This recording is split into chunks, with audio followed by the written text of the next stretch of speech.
What's going on, everyone? Alex Wilson, Major League Fishing and Bassmasters Open Pro. Look, I'm not singing today. I want to, but we're going to talk about some fishing today. I went fishing this morning, and I had one of the most exciting days of fishing I've had in a while.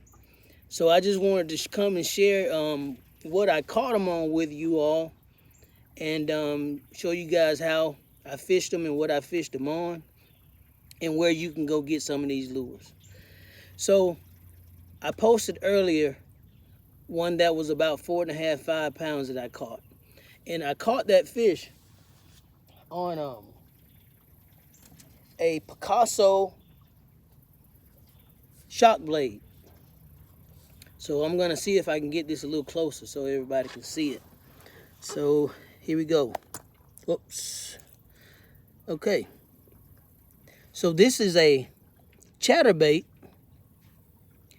but it's kind of special. It's made of deer hair, and Picasso lure makes this lure, and this is my favorite lure ever. You can catch them shallow, you can catch them medium, you can catch them deep, and this blade that's on it, it creates a lot of racket. And the really nice thing about this bait is very streamlined, and you can cast it really well, and you can get it down deep. Typical chatterbaits, you have to reel them pretty slow, but this one you can reel fast. You can reel pretty fast, and you can cover a lot of water with it. So it's a 1/4 ounce, and it has some tinsel in it, for some flash. But when this thing gets wet, it comes alive, and it looks so amazing underneath the water. And I see why the bass can't resist it. But it's the Picasso shock blade. Let me give you a little bit better look at it. And what I was fishing it on, I have a Megabass Destroyer rod, and I have a Daiwa Steez reel. And I paired it up with 12-pound test line. I like the Seaguar and Vizex. And I was catching those fish shallow on this bait, in between 2 and 5 to 6 feet of water. And I was on a flat and casting these things out to some stumps that I saw on my depth finder on my side imaging. You can actually see those stumps, and you can cast to them, and they were sitting right beside those stumps. And when that thing came by, it creates such a vibration when it comes past them, they can't resist it. So that's what I caught that big one on. So let's go to the next one here.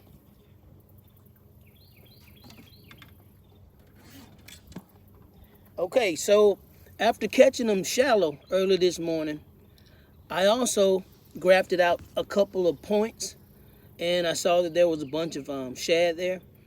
So I caught about maybe 12 or 13 nice spotted bass, and those bass were in about 10 to 20 feet of water.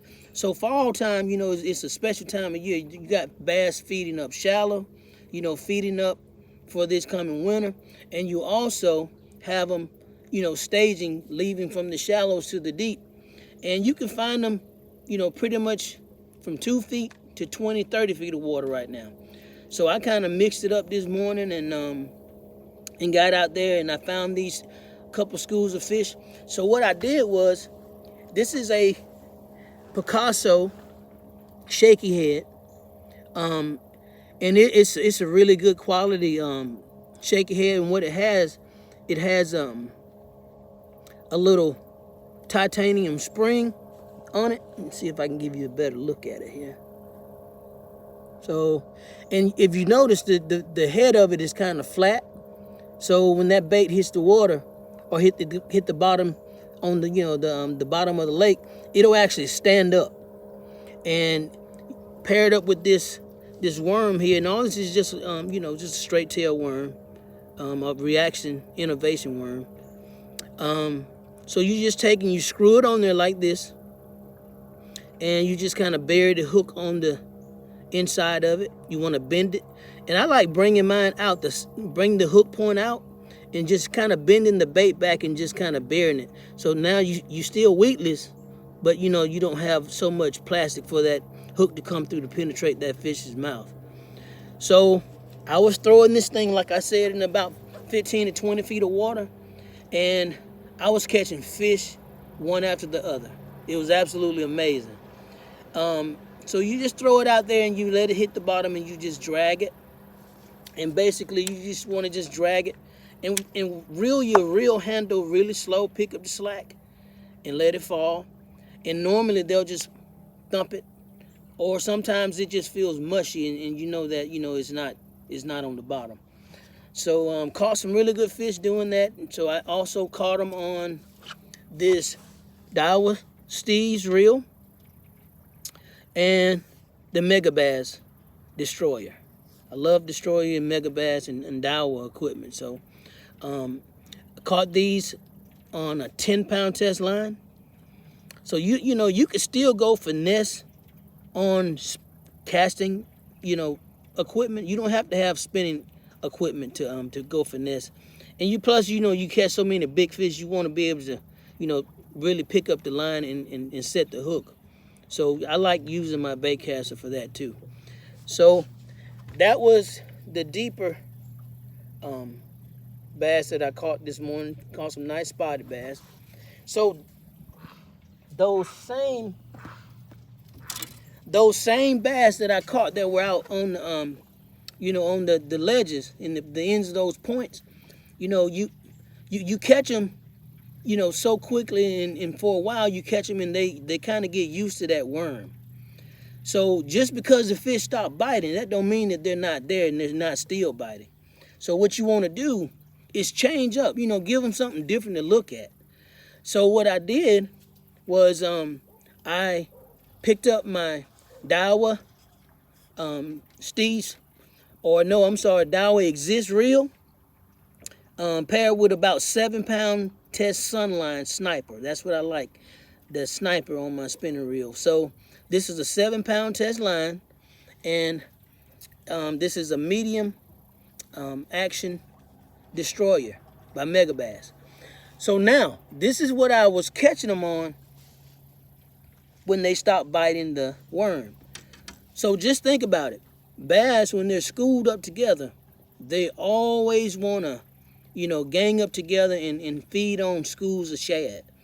So the worm worked for a while, but like I said, they're still down there and they're still biting. So you want to get something that imitates the bait fish that they're eating, and 9 times out of 10 you can catch more of these on this than you can on the worm. So this is what we call a Sujin, and one's jumping right there. This is a Sujin, and this bait was designed by A. Martin himself. Yeah, my man, he fixed this up for us, and this thing is an absolute fish catcher. So, I got the 7-pound test line. So I'm also sponsored by Kitech, and Kitech makes one of the best swim baits that you can buy on the market. So this is just a little swim bait that I got paired on here with it. And we got the Sujin it comes in different weights, and it also has different size collar that you can put on it. You can buy those separately. But I like to, this type of bait, when you cast it out, especially on a spinning reel, it has a tendency to twirl. So it will twist the line. So if you get just a little bitty snap, and put it on there, a little snap swivel, and that'll keep and prevent the twist from your bait twirling around. But this thing will absolutely catch fish, man. Absolutely is one of the best fishing lures I've ever used. And it's made by Picasso. You can pick these up at PicassoLures.com. We make a lot of good baits. And as you can see, that shock blade this morning, the Special FX shock blade, also made by Picasso. So this is a 1/4 ounce. And what this lure does, when you cast it out, it's almost like a crankbait. So, the bill on the crankbait, when you turn your reel handle, that bill, creates, resistance, and it makes the bait dive. This thing is basically the same thing. It's just got the lip on the top of it. So when you turn your reel handle, it goes from side to side like this. And as you're, reeling it fast enough, it get the tightness of the wiggle. It imitates a bait fish really, really well, and they can't resist this thing. So you cast it out, and when you get it to the bottom, you're gonna want to let it go to the bottom and just engage your reel and just reel real slow. Real slow. I mean, slow as you can, handle. Just don't overfish the thing, because if you do, they won't bite it. And you won't feel them when they get it. But this thing here, you can feel them when they tap it, and so you got a fish on once they tap it. But also, your line will just get tight just like that worm. So here we go. The Picasso Susion, a bait that was designed by Aaron Martens. And guys, I like, I know that I posted, information about Aaron, but I just want to say a special prayer for him, because he's dealing with a lot of stuff right now. And I would like for each and one of you to put him in his family in your prayers, because right now he needs it, because he's been such an instrument in a huge contributor to Picasso. And I just want to thank him for everything he's done. He is my number one fisherman. He's my idol. And I've learned so much from the man. So let's pray for him, pray for his family, that things work out for him. But in the meantime, I just wanted to come and share a little information and insight on, how I caught my fish this morning. So I will